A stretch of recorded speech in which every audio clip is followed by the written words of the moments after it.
யமன் மீது அமெரிக்கா தாக்குதல் நடத்த ஆரம்பித்தால் யமன் ரிட்டன் அமெரிக்காவை தாக்குவது மட்டுமல்லாமல் சவுதி மீதும் தாக்குதல் நடத்துவார்கள். அறிவிப்பு என்னன்னு சொன்னா, இஸ்ரேலுடைய எந்த கப்பல்களும், இஸ்ரேலுக்கு ஆதரவான எந்த கப்பல்களும், இஸ்ரேலுடைய துறைமுகத்துக்கு போகிற எந்த கப்பல்களும் எங்களுடைய துறைமுகத்துக்கு வரவும் கூடாது, எங்களுடைய எல்லையால் பயணிக்கவும் கூடாது. குறிப்பாக இப்பொழுது எங்களுடைய போர்ட்டுக்குள்ள, மலேசியாவினுடைய எந்த துறைமுகத்துக்குள்ளே இஸ்ரேலுக்கு ஆதரவான அல்லது இஸ்ரேலிய கப்பல் இருந்தாலும் அத்தனை கப்பல்களும் உடனடியாக வெளியேற வேண்டும் என்று சொல்லி கராரான ஒரு அறிவித்தலை மலேசியாவினுடைய பிரதமர் அன்வர் இப்ராஹிம் அவர்கள் அறிவித்திருக்கிறார்கள். சவுதியால சொல்ல முடியல, மற்ற நாடுகளால் சொல்ல முடியல, அவ்வளவு ஆயுத பலம் கொண்ட நாடுகளால் சொல்ல முடியல. ஆனால் மலேசியா சொல்றாங்க. இஸ்ரேலுடைய ஒவ்வொரு படைப்பிரிவினுடைய பட்டாலியன்ஸ் உடைய தளபதிகள் கொல்லப்பட்டிருக்கிறாங்க. இப்ப கொல்லப்பட்டிருக்கிற இந்த கேப்டன் லியோரோட சேர்த்து 105வது தளபதி கொல்லப்பட்டிருக்கிறார். 2 கால்களும் ஒரு கையும் இல்லாமலேயே உங்களுக்கு 105 படை தளபதிகளை போட்டு தாக்கி 25,000க்கு மேற்பட்ட படையினரை கொன்று குவிச்சு உங்களுக்கு இவ்வளவு நஷ்டத்தை அந்த ஆளால உண்டாக்க முடியும் என்று சொன்னா, அந்த அவயவங்களும் அவருக்கு இருந்திருந்தால், அந்த உடல் அமைப்புகளும் இருந்திருந்தால், இன்னும் எந்த அளவுக்கு தூரம் இஸ்ரேலுக்கு பாதிப்பு வந்திருக்கும் அல்லாஹ்வோட உதவியிலங்கிறத யோசிச்சு பாருங்க.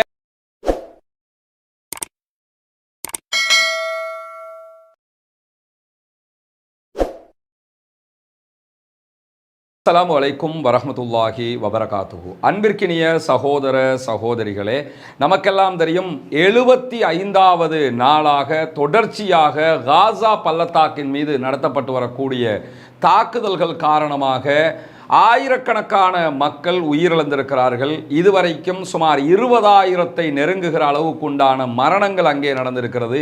52,000 பேரை காணவில்லை என்கிறார்கள். காணவில்லை என்பவர்களையும் மரணித்தவர்களுடைய பட்டியலில் தான் இறுதியில் சேர்ப்பார் என்கிற வகையில் மொத்தமாக சுமார் 70,000 பேர் இதுவரைக்கும் மரணித்திருக்கக்கூடிய காசாவினுடைய அவலம் உலகத்தையே அதிர்ச்சிக்குள்ளாக்கி கொண்டிருக்கிறது. முழு உலகத்திலேயும் காசாவை பற்றிய பேச்சுக்கள் மட்டுமே தொடர்ந்து பேசப்பட்டு வரக்கூடிய இந்த நேரத்தில் உண்மையிலேயே காசாவில் நடக்கக்கூடிய இந்த காரியங்கள் எந்த அளவு தூரம் அசிங்கமானது, அவலட்சணமானது, ஐரோப்பிய நாடுகள் அத்தனையும் சேர்ந்து செய்யக்கூடிய மிக பிரம்மாண்டமான ஒரு அநியாயம் என்பதை நாம் அத்தனை பேரும் தொடர்ந்து பார்த்து வருகிறோம். அந்த அடிப்படையில் இன்றைய தினம் என்னவெல்லாம் நடந்திருக்கிறது என்பதை நாம் தெரிந்து கொள்ள வேண்டும். இன்றைய தினத்துக்குரிய முதலாவது அப்டேட்டாக இது இருக்கிறது. இன்றைய தினம் பல முக்கியமான சம்பவங்கள் நடந்து வருகிறது. குறிப்பாக இந்த சம்பவங்களை எல்லாம் பார்க்கும்போது மிக பலம் பொருந்திய நாடுகள் எல்லாம் வாயில் கை வைத்து கொண்டு பொத்திக்கொண்டு இருக்கக்கூடிய நேரத்தில் பலத்தில் குறைவடைந்த நாடுகள் எல்லாம் எடுக்கக்கூடிய பலமான முடிவுகளை பார்க்கும்போது ஆச்சரியமாகவும் இருக்கிறது என்பதைத்தான் நாம் புரிந்து கொள்ள கடமைப்பட்டிருக்கிறோம். இந்த நேரத்தில் என்னவெல்லாம் இன்றைக்கு நடந்திருக்கிறது என்பதை பார்ப்பதற்கு முன்பதாக இன்றைய தினம் சற்று முன்னால் அல் ஜசீராவினுடைய ஆங்கில பதிப்பு இப்படி ஒரு வீடியோவை வெளியிட்டிருக்கிறார்கள். அந்த வீடியோவினுடைய காட்சியை தான் நீங்கள் பார்க்குறீங்க. அதாவது ஹான் யூனுஸில் இருக்கக்கூடிய காசாவினுடைய ஒதுக்குப்புறமாக இருக்கக்கூடிய ஹான் யூனுஸ் பகுதிகளில் இருக்கக்கூடிய குழந்தைகளுக்கு உளவியல் ட்ரீட்மெண்ட் கொடுக்கக்கூடிய ஒரு காட்சி இன்றைக்கு வெளியாக இருக்கிறது. தொடர்ந்து இந்த காரியம் அங்கே நடந்து கொண்டிருக்கிறது. ஐநாவினுடைய பிரதிநிதிகள், அதே போன்று செஞ்சிலுவை சங்கத்தினுடைய செம்பிறை சங்கத்தினுடைய பிரதிநிதிகள் எல்லாம் இந்த காரியங்களை பார்த்து கொண்டிருப்பாங்க. அதாவது யுத்தத்திற்கு மத்தியில் வாழக்கூடிய குழந்தைகள் எவ்வளவு தூரம் பயத்தினால் பாதிக்கப்பட்டிருக்கும் என்கிற ஒரு பிரம்மாண்டமான கேள்வி இருக்கிறது. அந்த கேள்விக்கு நடுவில் அந்த குழந்தைகளை பயத்தினால் உளவியல் ரீதியாக அவர்கள் பாதிக்கப்பட்டுவிடக் கூடாது என்பதற்காகவும் இந்த விதமான காரியங்களை அவர்கள் நிகழ்த்தி கொண்டிருக்கிறார்கள். இன்னும் சொல்ல போனால் இந்த சம்பவம் எங்க நடக்குதோ இதையொட்டி ஒரு ஓரிரு கிலோமீட்டர் டிஃபரண்ட்டுக்குள்ள தான் நேற்றிரவு கடுமையான விமான தாக்குதல்களை இஸ்ரேல் நடத்தி கொண்டிருந்தது. அந்த இடத்துல இன்னைக்கு நடக்கக்கூடிய இந்த காட்சிகளை நீங்கள் பார்க்க முடியும். காட்சிகள் அவங்க அந்த குழந்தைகளை எவ்வளவு ரசனையாக்குகிறார்கள், சந்தோஷத்தை உண்டாக்குகிறார்கள் என்பதெல்லாம் நமக்கு தெரியும். ஏன்னா இங்கே இருக்கக்கூடிய குழந்தைகளில் பல பேருடைய தந்தைகளை அவர்கள் இழந்திருப்பார்கள், சகோதரர்களை இழந்திருப்பார்கள், சகோதரிகளை இழந்திருப்பார்கள், ஏன் தாயை பல பேர் இழந்தவர்கள் இருக்கிறார்கள். இப்படி இருந்தும் அவர்களை அவர்களை உளவியல் ரீதியாக வீழ்த்திவிடக் கூடாது, அவர்கள் தைரியமாக இருக்க வேண்டும் என்பதற்காக தொடர்ந்து இந்த மாதிரியான நிகழ்ச்சிகளை அவர்கள் நடத்தி வரக்கூடியதை நம்ம பார்க்க முடியுது. உண்மையிலே அதுவெல்லாம் ஒரு ஆச்சரியமாகவும் இருக்கிறது. ஏனென்று சொன்னால் அந்த மக்கள் எப்படியெல்லாம் அந்த தங்களுடைய சூழலுக்கு ஏற்ப வார்த்து எடுக்கப்பட்டு கொண்டிருக்கிறார்கள் என்பதை பார்க்க முடிகிறது. இந்த நேரத்தில் இன்றைக்கு நடைபெற்றிருக்கக்கூடிய பல முக்கியமான செய்திகளை நாம் பார்க்க வேண்டியிருக்கிறது. இன்றைக்கு நடைபெற்றிருக்கக்கூடிய ஒரு மிக மிக முக்கியமான ஒரு விவகாரம் என்னன்னு கேட்டா, இவர்தான் ஹமாஸினுடைய மிக முக்கியமான தளபதிகளில் ஒருவராக இருக்கிற ஷேக் இஸ்மாயில் ஹனியா அவர்கள். இஸ்மாயில் ஹனியா அவங்க இன்றைய தினம் தோஹா கத்தாரில் இருந்து கிளம்பி எகிப்து வந்து இறங்கி இருக்கிறார்கள். இது எகிப்தினுடைய ஏர்போர்ட்டுக்கு வெளியில் நின்று அவரை எடுக்கப்பட்ட ஒரு புகைப்படம். பல ஊடகங்களும் இந்த புகைப்படத்தை வெளியிட்டிருக்கிறது. இந்த விரல் காட்டுகிற விவகாரம் நமக்கு தெரியும். வெற்றியை நோக்கித்தான் இந்த விரலை இப்படி காட்டுவாங்க, பொதுவாக காட்டுவாங்க. அதைத்தான் அவரும் காட்டுறாரு, நாங்கள் வெற்றியை நோக்கி நகருகிறோம் என்பதை சொல்லிக்கொண்டு தான் அவர் பயணிக்கிறார். இந்த நேரத்தில் அவர் எதற்காக வந்திருக்கிறார் என்று சொன்னால், தற்போது இந்த யுத்த நிறுத்தம் தொடர்பான பயங்கரமான பேச்சுவார்த்தைகள் எல்லா தரப்புகளிலும் நடத்தப்பட்டு வரக்கூடிய நிலையில் நாம் பலமுறை சொன்ன ஒரு விவகாரம் தான், ரஷ்யாவை முன்னிறுத்தி இந்த பேச்சுவார்த்தையை நடத்துவதற்கு இஸ்ரேல் எத்தனித்தார்கள். ரஷ்யாவிடம் கெஞ்சி கூத்தாடி பார்த்தார்கள். ரஷ்யா பேச்சுவார்த்தைக்கு முனைந்த நேரங்களில் எல்லாம் ஹமாஸ் அதே விவகாரத்தை திரும்ப திரும்ப சொன்னார்கள். நிரந்தர யுத்த நிறுத்தம், எங்களுடைய அத்தனை கைதிகளையும் விடுதலை செய்ய வேண்டும், எங்களுக்கு கிடைக்க வேண்டிய அத்தனையும் கிடைக்க வேண்டும், அப்படி என்றால் சொல்லுங்கள், யுத்த நிறுத்தத்திற்கு நாங்கள் வருகிறோம் என்று சொல்லிக்கொண்டே இருந்தார்கள். எனவே ரஷ்யா எடுத்த முயற்சி பலனளிக்கவில்லை. கத்தாரிடம் போய் கெஞ்சிக் கொண்டே இருந்தார்கள். கத்தாருடைய பிரதமரோடு கடந்த வெள்ளிக்கிழமை வியாழக்கிழமை இரவு கத்தாருடைய பிரதமருக்கும் மொசாதுடைய தலைவருக்கும் CIA உடைய தலைவருக்கும், அமெரிக்காவினுடைய உளவு பிரிவாக இருக்கிற CIA உடைய தலைவருக்கும் இடையில் நடைபெற்ற பேச்சுவார்த்தை கடும் காரசாரமாக நடைபெற்றது என்பது இன்றைக்கு வெளிச்சத்துக்கு வந்திருக்கிறது. கத்தாருடைய பிரதமர் ஹமாஸுடைய தரப்பில் நின்று அவர்கள் கேட்கிற விவகாரங்களை நீங்கள் செய்வதற்கு தயார் என்றால் நாங்கள் அதற்காக முன்னின்று பேசுவதற்கு தயார் என்பதை சொல்லியிருக்கிறார். இதெல்லாம் நமக்கு என்ன காட்டுதுன்னு சொன்னா, ஹமாஸ் பலமாகவே இருக்கிறார்கள் என்பதை திரும்ப திரும்ப காட்டுகிறது அல்லாஹ்வுடைய உதவியில. அதனால தான் நாங்க ஒப்பந்தத்துக்கு வரணும்னா நீங்க இப்படி எப்படி செய்யணும்ங்கறாங்க. இன்றைய தினம் ஹமாஸினுடைய தலைவர் இஸ்மாயில் ஹனியா அவர்கள் தோஹா கத்தாரில் இருந்து கிளம்பி நேரடியாக எகிப்துக்கு எதற்காக வந்திருக்கிறார்னா, எகிப்தினுடைய தலைமையில் ஒரு பேச்சுவார்த்தை நடைபெறுகிறது. அந்த பேச்சுவார்த்தையில், அதாவது நிரந்தர போர் நிறுத்தத்தை கொண்டு வருவதற்கான பேச்சுவார்த்தைக்கு எகிப்து தன்னை அர்ப்பணிக்க தயார் என்று தற்போது அறிவித்திருக்கிறது. இதுக்கு பின்னணி என்ன இருக்கிறது எல்லாம் நமக்கு இதுவரைக்கும் தெரியல. ஆனால் அந்த பேச்சுவார்த்தைக்காக மறுக்காமல் இஸ்மாயில் ஹனியா அவங்க வந்திருக்கிறாங்க. ஏன்னு சொன்னா, ஏதோ ஒரு வகையில் இந்த யுத்தம் நிறுத்தப்பட வேண்டும், அங்கு மரணிக்கிற மக்களுடைய தொகை இல்லாமலாக்கப்பட வேண்டும், மக்கள் உயிர் வாழ வேண்டும், சுதந்திரம் கிடைக்க வேண்டும் என்பதுதான் அனைவருடைய எதிர்பார்ப்பாகவும் இருக்கிற நேரத்தில் தான் ஹமாஸும் ஒரு பக்கம் மிலிட்டரி வார்ல கலந்து கொண்டிருக்கக்கூடிய நேரத்தில் இன்னொரு பக்கம் இப்படியான பேச்சுவார்த்தைகளிலும் தொடர்ந்தேர்ச்சியாக அவர்கள் நடந்து வருகிறார்கள். அவர்களுக்காக கத்தார் பலகட்ட பேச்சுவார்த்தைகளை நடத்துகிறது. இஸ்மாயில் ஹனியா அவர்களை கடந்த செவ்வாய்க்கிழமை நேரடியாக போய் சந்தித்து ஈரானுடைய வெளிவிவகார அமைச்சர், வெளிவிவகார அமைச்சர் கத்தாரில் போய் நேரடியாக சந்தித்து இஸ்மாயில் ஹனியாவோடு பேச்சுவார்த்தை நடத்தி இருக்கிறார். ஏன்னு கேட்டால் இந்த சமாதான பேச்சுவார்த்தைகள் எப்படி அமைய வேண்டும் என்பதைத்தான் அனைத்து தரப்பும் பேச்சுவார்த்தையில் முன்னெடுத்துக் கொண்டிருக்கிறார்கள். நமக்கு தெரியும், சமாதான ரீதியாக முழுமையாக ஹமாஸுக்கும் பாலஸ்தீனர்களுக்கும் 100% உதவி செய்து கொண்டிருக்கக்கூடியவர்கள் கத்தாரும் கத்தாருடைய அரசாங்கமும். இதே நேரத்தில் இராணுவ ரீதியாக அவர்களுக்கு தேவையான உதவிகளை வழங்கி கொண்டிருப்பவர்கள் ஈரானும் ஈரானுடைய அரசாங்கமும். மற்றவங்க வழங்கினாலும் இவங்க தான் முழுமையான சப்போர்ட்டை கொடுக்கறாங்கங்கிறதுல எந்த மாற்று கருத்தும் கிடையாது. அப்படி இருக்கிற நேரத்தில் தான் இவர் போய் ஏற்கனவே சந்தித்து பேசிய நேரத்தில் என்ன நடந்தது என்கிற செய்தியும் வெளியாகி இருக்கிறது. மிக தெளிவாக ஹமாஸ் ஒரு முடிவில் இருக்கிறார்கள். நிரந்தர போர் நிறுத்தம் வர வேண்டும், காசா மக்களுக்குரிய நியாயம் நீதி கிடைக்க வேண்டும், காசா வெஸ்ட் பேங்க் அத்தனையும் பாலஸ்தீனம் என்கிற ஒரு குடைக்கு கீழே வர வேண்டும், அங்க கொஞ்சம் பேர் இங்க கொஞ்சம் பேர் இருக்க முடியாது என்பதை மிக தெளிவாக ஹமாஸுடைய தலைவர் ஈரானிடத்திலும் சொல்லி இருக்கிறார் என்கிற செய்திகள் இன்றைக்கு வெளியாகி இருக்கக்கூடிய நேரத்தில் புகைப்படத்தை எப்போதும் மனதிலே வைத்துக் கொள்ளுங்கள். இஸ்மாயில் ஹனியா அவர்கள் நிரந்தர போர் நிறுத்தத்தை மட்டும் கேட்கல, ஒருங்கிணைந்த பாலஸ்தீன அரசாங்கம் வேண்டும் என்கிற ஒரு மிக துல்லியமான ஒரு கோரிக்கையையும் தற்போது ஹமாஸ் முன்வைத்துக் கொண்டிருக்கிறார்கள். ஏன் ஒருங்கிணைந்த பாலஸ்தீன பூமி வேண்டும் என்று அவங்க கேட்கிறாங்கன்னு சொன்னா, ஏற்கனவே இந்த புகைப்படத்தை போட்டு நம்ம ஒரு 10 வீடியோக்கு முன்னாடி இது தொடர்பான ஒரு விளக்கத்தை நம்ம சொல்லி இருக்கிறோம். இன்றைக்கும் அதை பார்க்காதவர்கள் பார்த்துக் கொள்ளுங்கள், பார்த்தவர்கள் நண்பர்கள் நினைவூட்டலுக்காக பார்த்துக் கொள்ளுங்கள். இந்த இடத்துல இதுதான் பாலஸ்தீன அந்த அதாவது இஸ்ரேலுடைய பாலஸ்தீனத்தினுடைய பார்டர் அமைய பெற்ற அந்த நிலப்பரப்பு இதுதான். இந்த நிலப்பரப்புல நீங்க பாத்தீங்கன்னா சிரியா, இந்த பகுதிகளில் சிரியா காட்டப்பட்டிருக்கு. இது சிரியா, இது முழுவதுமாக இந்த பகுதி முழுவதும் சிரியாவாக இருக்கிறது. இதே நேரத்தில் சிரியா இந்த இடத்துல இது முழுவதுமாக சிரியாவாக இருக்கிற நேரத்தில் அதற்கு கீழ்ப்பகுதியில் இருக்கக்கூடியது வெஸ்ட் பேங்க். இங்கே சிரியா, இது அப்படியே சிரியாவாக இருக்கிறது. அதற்கு பிறகு பார்த்தீங்கன்னு சொன்னால் இந்த நிலப்பரப்பு, இந்த ரெட் கலரில் இருக்கக்கூடிய இந்த நிலப்பரப்பு வெஸ்ட் பேங்க் என்கிற, அதாவது இங்கே தான் ஜெருசலம், மேற்கு கரை, ரமல்லா உள்ளிட்ட பல பகுதிகள் இருக்குது. இதுக்குள்ள தான் இது பாலஸ்தீனத்தினுடைய ஒரு பகுதியாக இருக்கிறது. இதே நேரத்தில் இந்த மஞ்சள்ல இருக்கக்கூடிய அனைத்துமே இஸ்ரேல். இங்கே இருக்கக்கூடிய இந்த சிறு நிலப்பரப்பு வெறும் 40 சதுர கிலோமீட்டர்களை கொண்ட ஒரு பகுதி தான் காசா ஸ்ட்ரிப். இந்த காசா ஸ்ட்ரிப்ல இந்த பகுதி ஹமாஸுடைய கையில் இருக்குது, இந்த பகுதி ஃபத்தாவுடைய கையில் இருக்குது. ரெண்டு பகுதியை நீங்க கவனிச்சீங்கன்னு சொன்னா, அதாவது உலகத்துக்கு நாங்க பாலஸ்தீனம் என்ற ஒரு நாட்டை நம்ம எல்லாம் தெரிஞ்சு வச்சிருக்கிறோம்.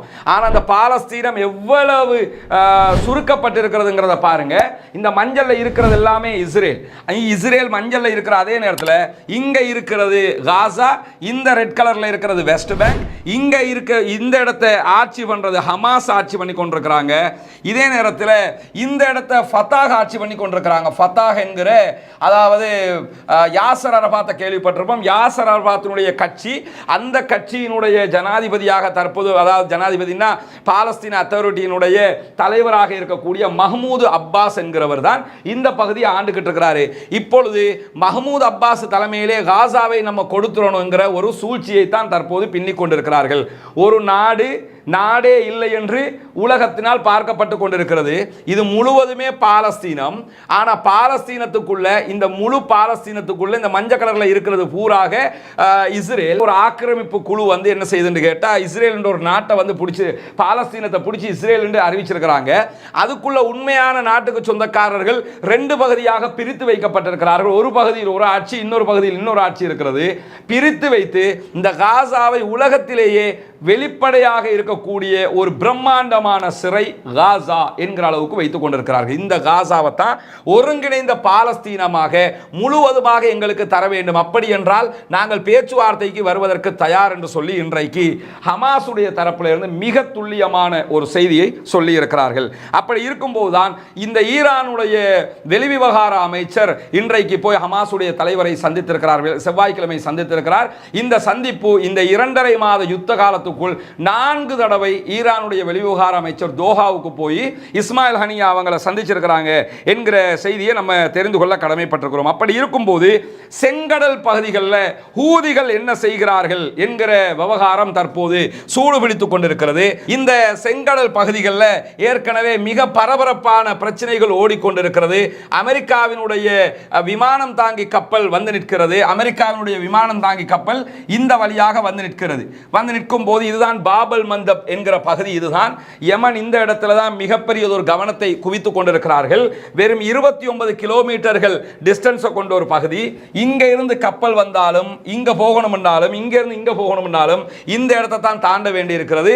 இதை தாண்டாமல் இஸ்ரேல் வழி இந்த அப்படி சுத்தி அவங்க வர வேண்டுமாக இருந்தால், வந்து இங்க வந்து சேரணுமாக இருந்தால் 40 நாட்கள் அவர்கள் காலத்தை வீணாக்க வேண்டும், நிறைய செலவழிக்க வேண்டும், பொருட்கள் விலை எல்லாம் அதிகரிக்கும். அப்படி ஒரு நிர்பந்தத்தை தான் தற்போது ஹூதிகள் கொடுத்து கொண்டிருக்கும் போது இந்த இடத்துல தற்போது அமெரிக்காவினுடைய கப்பல் கொண்டு வந்து நிறுத்தப்பட்டு, இந்த கப்பல் ரெட் சி பாதுகாப்பு அமைப்பு ஒன்றை உருவாக்கி அதுல அரபு நாடுகள் எல்லாம் வந்து சேருங்கன்னாங்க. அரபு நாடுகள் சேருவதற்கு முதன்மையாக சவுதி அரேபியா மறுத்ததோட பல நாடுகளும் மறுத்து விட்டார்கள். குறிப்பாக நேற்றைய தினம் நம்ம இரவு போட்ட வீடியோல UAE இதற்கு இணங்கி இருக்கிறார்கள் என்கிற செய்தியை சொல்லியிருந்தோம். நம்ம செய்தி போடுகிற வரைக்கும் UAE இணக்கத்தோடு இருக்கிற செய்திகள் தான் வெளிவந்து கொண்டிருந்தது. நேற்று இரவுக்கு பிறகு தற்போது வருகிற செய்திகளை பொறுத்தவரையில் UAEயும் மக்கள் எதிர்ப்பு கிளம்பி இருக்கிற காரணத்தினால, பலதரப்பாலும் UAE மீதான எதிர்ப்பலைகள் உருவாகி இருக்கிற காரணத்தினால UAEயும் அந்த குழுவில் நாங்கள் இணைய மாட்டோம் என்று அறிவித்திருப்பது மிக தெளிவாக வெளிவந்து கொண்டிருக்கிறது. அப்படி இருக்கும்போது UAEயும் இணையல் என்று சொன்னால் பஹ்ரைன் மட்டும்தான் தொங்கிக் கொண்டிருக்கிறார்கள். மற்ற எல்லாமே யூரோப்பிய நாடுகளாக இருக்கிறது. அரபு நாடுகள் யமன் மீது தாக்குதல் நடத்துவதற்கு தயார் இல்லை. குறிப்பாக சவுதி அரேபியா அரேபியா யமன் மீது தாக்குதல் நடத்த தயாரில்லை ஏன்னு கேட்டால் இந்த இடத்துல தான் அபுஹா இருக்குது. சவுதி அரேபியாவினுடைய அபுஹா சிட்டி இந்த இடத்துல தான் இருக்குது. இது யமனுடைய பகுதி, இந்த பகுதி இதுதான் யமன். இதெல்லாம் ஓமானுடைய பகுதிகள். இந்த பகுதி ஓமான், இது யமனாக இருக்கிறது. இங்கே இருக்கக்கூடிய அபுஹா இந்த ஏரியாக்களில் எல்லாமே அவர்களுடைய நிறைய எண்ணெய் வளங்கள் இருக்கிறது. குறிப்பாக அரம்கோவினுடைய பல ஃபேக்டரி அங்கே இருக்குது. அதனால் இவர்கள் மீது யமன் மீது அமெரிக்கா தாக்குதல் நடத்த ஆரம்பித்தால் யமன் ரிட்டன் அமெரிக்காவை தாக்குவது மட்டுமல்லாமல் சவுதி மீதும் தாக்குதல் நடத்துவார்கள். தாக்குதல் நடத்தினால் இவர்களுக்கு பெரிய பாதிப்பு எண்ணெய் விற்பனையில் உண்டாகும்ங்கிறது மட்டுமல்லாமல் தற்போது இங்கே இருந்து இஸ்ரேல் மீது இவர்கள் தாக்குதல் நடத்தி கொண்டிருக்கிறார்கள். அதுவும் மிகப்பெரிய ஒரு தலைவடியாக மாறி இருக்கக்கூடிய நேரத்தில் தான் இப்படி ஒரு இடியப்ப பின்னலை உருவாக்கி வைத்திருக்கிறார்கள் ஹூதிகள். அல்லாஹ்வுடைய உதவியில் அவர்கள் எடுத்த இந்த முயற்சி தான் இன்றைக்கு முழு நாட்டையுமே பெரிய அதிர்ச்சிக்கு, முழு உலகத்தையும் பெரிய அதிர்ச்சிக்கு உள்ளாக்கி இருக்கிறது. இஸ்ரேலை தலையெடுக்க விடாமல் பார்த்து கொண்டிருக்கக்கூடிய நேரத்தில் நாங்கள் ஹூதிகளை தாக்குவோம் என்று அமெரிக்கா கொக்கரித்துக் கொண்டிருக்கக்கூடிய நேரத்தில் இன்றைக்கு ஹூதிகளுடைய ஊடக பேச்சாளர் யஹியா சாரி மிக போல்டான மிக முக்கியமான ஒரு அறிவித்தல் சொல்லியிருக்கிறார். என்னன்னு கேட்டா, கண்டிப்பாக நாங்கள் ரெட் சீல ஐரோப்பிய கப்பல்களை கபிரிஸ்தானமாக மாற்றுவோம் அப்படின்னு சொல்லியிருக்கிறாரு. இன்னைக்கும் தாக்குதல் நடத்திக்கிட்டு தான் இருக்கிறாங்க. இங்க இருந்து என்ன செய்யறாங்கன்னு கேட்டா இஸ்ரேல் மேலையும் தாக்குதல் நடத்துறாங்க. இந்த பகுதிகளில் என்ன செய்யறாங்கன்னா கடல்களில் வருகிற கப்பல்களுக்கு எல்லாம் எச்சரிக்கை விடுத்துக் கொண்டிருக்கிறார்கள். இஸ்ரேலுக்கு ஆதரவான எந்த கப்பல் வந்தாலும், இஸ்ரேல் கப்பல் வந்தாலும், இஸ்ரேலுடைய துறைமுகத்தில் நிற்கிற கப்பல் வந்தாலும் கண்டிப்பாக நாங்கள் தாக்குவோம், தாக்கியே தீர்வோம் என்று சொல்லி அவர்கள் உறுதியாக அறிவித்திருக்கக்கூடிய ஒரு விவகாரம் தற்போதும் வெளியாகி இருக்கிறது. என்ன நடந்து கொண்டிருக்கிறது காசாவில் என்று பார்த்தீங்கன்னா, சுற்றி வளைத்து நான் ஏற்கனவே சொன்னது போல சுஜாஇயா, அதே போன்று ரஃபா பார்டர், அதே நேரத்தில் கான் யூனிஸ் போன்ற பகுதிகளில் எல்லாம் கடுமையான ஒரு எதிர்ப்பு தாக்குதலை அங்கே இருக்கக்கூடிய ஹமாஸும் அங்கே இருக்கக்கூடிய அல் குதுஸும் நடத்தி வரக்கூடிய ஒரு காட்சி தற்போது வெளியாகி இருக்கிறது மட்டுமல்லாமல் தாரல் பலா என்கிற இடத்தில் நேருக்கு நேர் கடுமையான ஒரு சண்டை நடைபெற்றிருக்கிறது. அந்த நேருக்கு நேர் நடைபெற்ற மிக பிரம்மாண்டமான ஒரு சண்டையில் பல இஸ்ரேலிய படையினரை நாங்கள் கொன்று குவித்திருக்கிறோம் என்று சொல்லி தற்போது ஹமாஸ் அறிவித்திருக்கிறார்கள். இந்த பிரம்மாண்டமான சண்டையில் எத்தனை பேர் கொல்லப்பட்டிருக்கிறார்கள் என்கிற விவரங்கள் இன்ஷா அல்லாஹ் இரவாகும் போது வெளியாகுவதற்கு வாய்ப்பு இருக்கிறது. அப்படி வெளியாகும் போது அந்த செய்திகளை நாங்கள் உங்களோடு பகிர்ந்து கொள்கிறோம். ஆனால் தற்போதைக்கு தாரல் பலா பகுதிகளில் மிக மிக வேகம் எடுத்த ஒரு சண்டை பிரம்மாண்டமாக நடைபெற்று வருகிறது என்கிற செய்திகளை நம்ம தொடர்ந்து பார்க்க முடிகிற அதே நேரம் இன்றைக்கு அரபு நாடுகளுடைய தலைவர்களால் எடுக்க முடியாத முடிவுகளை எல்லாம் நமக்கு தெரியும். இது சவுதியினுடைய பிரின்ஸ், இதே நேரத்தில் இவர் யுஏஇனுடைய அமீராக இருக்கிறார். இவர்களால் எடுக்க முடியாத பல முக்கியமான தீர்மானங்களை சிறிய சிறிய நாடுகள், பலம் குறைந்த நாடுகள் எடுத்துக்கொண்டு வருகிறது. ஏற்கனவே சவுத் ஆப்பிரிக்கா எடுத்திருக்கக்கூடிய ஒரு மிக முக்கியமான வரலாற்று திருப்பமான அந்த முடிவை நம்ம நேற்றைய இரவு வீடியோவில் சொல்லியிருந்தோம். இன்றைய தினம் மலேசியாவினுடைய பிரதமராக இருக்கிற அன்வர் இப்ராஹிம் அவர்கள் ஒரு உலகத்தை ஆச்சரியப்படுத்துகிற ஒரு முடிவை எடுத்திருக்கிறார். அன்வர் இப்ராஹிமை பொறுத்தவரையில் இவர் ஆட்சிக்கு வரும்போது மலேசியாவில் இவருடைய ஆட்சி எப்படி இருக்க போகிறது என்கிற பலவிதமான கேள்விகள் எல்லாம் எழுப்பப்பட்டு கொண்டிருந்த நேரத்தில் தான் அன்வர் இப்ராஹிம் ஆட்சியை பிடித்தார். அன்வர் இப்ராஹிம் ஒரு ஃபேமஸான உலகமே திரும்பி பார்க்கிற அளவுக்கு இருந்த ஒருவர் கிடையாது. மலேசியானால நம்ம அத்தனை பேருக்கும் மகாதிர் முகமது தான் நினைவு கூறுவார். என்று கேட்டால் மலேசியாவை உருவாக்கியவர், மலேசியாவை இந்த அளவு தூரம் வளர்த்தெடுத்தவர்ங்கிறது மட்டுமல்லாமல் மகாதிர் முகமது என்பவர் ஒரு மிகச்சிறந்த கல்விமானாக பல மட்டங்களாலும் பார்க்கப்படக்கூடிய ஒருவராக இருந்திருக்கிறார். அப்படி இருக்கும்போது மகாதிர் முகமது அவர்களை தோற்கடித்து மகாதிர் முகமதுடைய ரெஜிமெண்ட்டையே ஓரமாக்கிட்டு ஆட்சியை பிடித்தவர் தான் அன்வர் இப்ராஹிம் அவங்க. இந்த அன்வர் இப்ராஹிம் இந்த காசா பிரச்சனை வந்ததில் இருந்து மிக மிக துல்லியமான முடிவுகளை எடுத்துக்கொண்டிருக்கிறார். குறிப்பாக நேரடியாகவே நாங்கள் ஹமாஸை ஆதரிக்கிறோம் என்று வெளிப்படையாக அறிவித்த ஒரு இஸ்லாமிய நாட்டினுடைய பிரதமராக இருக்கிறார். அரபு நாடுகளே யோசித்துக் கொண்டிருக்கக்கூடிய நேரத்தில் நாங்கள் ஹமாஸை ஆதரிக்கிறோம். ஹமாஸினுடைய தலைவர்களை, காசாவில் இருக்கிற தலைவர்களையும் நேரடியாக தொடர்பு கொண்டு பேசினார். இதே நேரத்தில் தோஹாவில் இருக்கக்கூடிய தலைவர்களையும் நேரடியாக தொடர்பு கொண்டு பேசி நாங்கள் உங்களோடு இருக்கிறோம், நீங்கள் போராடுங்கள், காசா நம்முடைய மண், நம்முடைய என்னுடைய மண்ணுக்காக நீங்கள் போராட வேண்டும் என்று உற்சாகம் ஒரு பூஸ்ட் கொடுத்தவர் யாருன்னு கேட்டா அன்வர் இப்ராஹிம். இப்ப அவர் செய்திருக்கக்கூடிய காரியம் என்னன்னு சொன்னா அதை விட மிக பிரம்மாண்டமான ஒரு காரியம். ஹூதிகள் ஆயுத முனையில் செய்த காரியத்தை இவர் ஜனநாயக ரீதியில் செய்திருக்கிறார் என்பதுதான் உண்மை. மிக தெளிவாக இன்றைய தினம் அன்வர் இப்ராஹிம் அறிவித்திருக்கக்கூடிய அறிவிப்பு என்னன்னு சொன்னா இஸ்ரேலுடைய எந்த கப்பல்களும், இஸ்ரேலுக்கு ஆதரவான எந்த கப்பல்களும், இஸ்ரேலுடைய துறைமுகத்துக்கு போகிற எந்த கப்பல்களும் எங்களுடைய துறைமுகத்துக்கு வரவும் கூடாது, எங்களுடைய எல்லையால் பயணிக்கவும் கூடாது. குறிப்பாக இப்பொழுது எங்களுடைய போர்ட்டுக்குள்ள மலேசியாவினுடைய எந்த துறைமுகத்துக்குள்ளே இஸ்ரேலுக்கு ஆதரவான அல்லது இஸ்ரேலிய கப்பல்கள் இருந்தாலும் அத்தனை கப்பல்களும் உடனடியாக வெளியேற வேண்டும் என்று சொல்லி கராரான ஒரு அறிவித்தலை மலேசியாவினுடைய பிரதமர் அன்வர் இப்ராஹிம் அவர்கள் அறிவித்திருக்கிறார்கள். சவுதியால் சொல்ல முடியலை, மற்ற நாடுகளால் சொல்ல முடியலை, அவ்வளவு ஆயுத பலம் கொண்ட நாடுகளால் சொல்ல முடியலை. ஆனால் மலேசியா சொல்கிறாங்க. குறிப்பாக மலேசியாவை பொறுத்தவரை நமக்கு தெரியும் டிப்ளமசி ரீதியாக மிகவும் பலம் வாய்ந்த ஒரு நாடாக இருக்கிறது. அவர்களுடைய பிரதான உற்பத்தியாக இருக்கக்கூடியது எல்லா நாடுகளும் பெட்ரோல் உற்பத்தியில் கவனம் செலுத்தும் போது ஃபார்ம் ஆயிலில் மிக முக்கியமான உற்பத்தி பொருளாக அவர்கள் வைத்துக் கொண்டிருக்கிறார்கள். மிக முக்கியமான வருமானங்களை கொண்ட ஒரு நாடாக இருக்கிறது. சர்வதேச மட்டத்தில் பார்க்கப்படக்கூடிய ஒரு நாடாக இருக்கிறது இந்த மலேசியாவினுடைய பிரதம மந்திரி இப்படி ஒரு அறிவித்தலை இஸ்ரேலுக்கு விடுத்திருக்கிறார் என்றால் அது இஸ்ரேலுக்கான எச்சரிக்கை மட்டுமல்ல, அமெரிக்காவுக்குமான எச்சரிக்கை என்பதை புரிந்து கொள்ள வேண்டும். இஸ்ரேலிய கப்பல்கள் வரக்கூடாது என்று ஹூதிகள் சொன்னது அப்படி அவங்க ஆயுதத்தை வச்சுக்கிட்டு சொன்னாங்க. இவங்க ஆயுதத்தை வைக்காமலேயே யாரும் எங்க போட்டுக்கு வராதிங்க என்று அதிரடி தடையை மலேசியா தற்போது விதித்திருக்கிறது. இதுதான் இன்னைக்கு உலகம் முழுவதும் பேசுபொருளாக மாறி இருக்கக்கூடியதை நம்ம பார்க்க முடியுது. அவ்வளவு ஒரு பிரம்மாண்டமான ஒரு போல்டான முடிவை தற்போது மலேசியாவினுடைய பிரதமர் எடுத்திருக்கிறார் என்பதை நாம் புரிந்து கொள்ள வேண்டும். இதே நேரத்தில் இன்றைக்கு காசாவுக்குள்ள என்னவெல்லாம் நடக்கிறதுங்கிறத பார்த்தீங்கன்னு சொன்னா காசாவுக்குள்ள நடந்திருக்கக்கூடிய மிக முக்கியமான பல தாக்குதல்களில் தெற்கு காசாவில் நடந்த கடுமையான ஒரு பாரிய மோதல்ல இஸ்ரேலுடைய 363வது படையணியினுடைய தளபதி கேப்டன் லியோர் ஷிவன் என்கிறவர் படுகொலை செய்யப்பட்டிருக்கிறார் என்பதை இஸ்ரேலிய ராணுவமே தற்போது அறிவித்திருக்கிறது. இஸ்ரேல் ராணுவமே என்ன செஞ்சிருக்கிறாங்கன்னு கேட்டா எங்க படை தளபதி ஒருவரை இன்னைக்கும் இழந்துட்டோம். சோல்ஜர்ஸை இழக்கிறது இரண்டாவது, படை தளபதிகளையே இலக்கு வைத்து ஹமாஸ் தாக்கி கொண்டிருக்கிறார்கள் என்கிற செய்தி வெளியாக இருக்கிறது. அதாவது கேப்டன் லியோர் ஷிவன் என்கிறவர் 363வது படையணியினுடைய தலைவர், பெட்டாலியனுடைய தலைவர். இவர் தெற்கு காசாவில் நடந்த பாரிய தாக்குதலில் இவர் கொல்லப்பட்டிருக்கிறார் என்கிற செய்தி வெளியாக இருக்கிறது.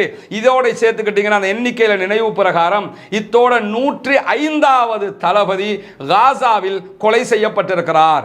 இஸ்ரேலுடைய ஒவ்வொரு படைப்பிரிவினுடைய பட்டாலியன்ஸ் உடைய தளபதிகள் கொல்லப்பட்டிருக்கிறாங்க. இப்ப கொல்லப்பட்டிருக்கிற இந்த கேப்டன் லியோரோட சேர்த்து 105வது தளபதி கொல்லப்பட்டிருக்கிறார் என்கிற செய்தி வெளியாக இருக்கிறது. இனி எப்படி உங்களுடைய ராணுவம் உருப்படும்ங்கிறத பார்க்கணுமா இல்லையா? இதே நேரத்தில் நெத்தன்யாகுவினுடைய ஊழல் வழக்குகள் விசாரணைக்கு வந்து கொண்டிருக்கக்கூடிய நேரத்தில் நெத்தன்யாகுவின் ஊழல் வழக்குகளை விசாரணையை பிற்போட வைப்பதற்கான முயற்சிகளில் நெத்தன்யாகு ஈடுபட்டு வருகிறார் என்கிற சர்ச்சையும் தற்போது இஸ்ரேலுக்குள் வெடித்துக் கொண்டிருக்கிறது. இஸ்ரேலில் நமக்கு தெரியும் நேற்று பாரிய தாக்குதல்களை குறிப்பாக ஹமாஸும் ஹிஸ்புல்லாக்களும் குதுஸ் படையணியும் இணைந்து நடத்தி கொண்டிருந்தார்கள். அந்த தாக்குதலுடைய விவரங்களை எல்லாம் இரவுல வரக்கூடிய நம்முடைய அப்டேட்ல இன்னும் விரிவாக நம்ம சொல்ல இருக்கிறோம். அதே நேரத்தில் இன்றைக்கு நடைபெற்ற இந்த தாக்குதல்கள் அவர்களுடைய பல படை தளபதி இதுவரைக்கும் 105 தளபதிகளை அவர்கள் இழந்திருக்கிறார்கள், அவர்கள் மீது தாக்குதல் நடத்தப்பட்டிருக்கிறது என்கிற செய்திகள் வெளியாகி இருக்கக்கூடிய நேரத்தில் இன்னைக்கு என்ன செய்யறாங்கன்னு கேட்டா கான் யூனுஸ் பகுதிகளில் மிக அதிகமான படையை கொண்டு போய் இறக்கிக்கிட்டு இருக்கிறாங்க இஸ்ரேலிய படையினர். எதற்காக தற்போது கான் யூனுஸ்ல அதிகமான படையை போய் இறக்குறாங்கன்னா குறிப்பாக உளவு பிரிவும் களமிறங்கி இருக்கிறது என்கிற செய்திகள் அதிகமாகவே வெளியாகி கொண்டிருக்கிறது. ஏன்னு கேட்டா யஹியா சின்வாரை பிடிக்க போறோம் அப்படிங்கிறாங்க.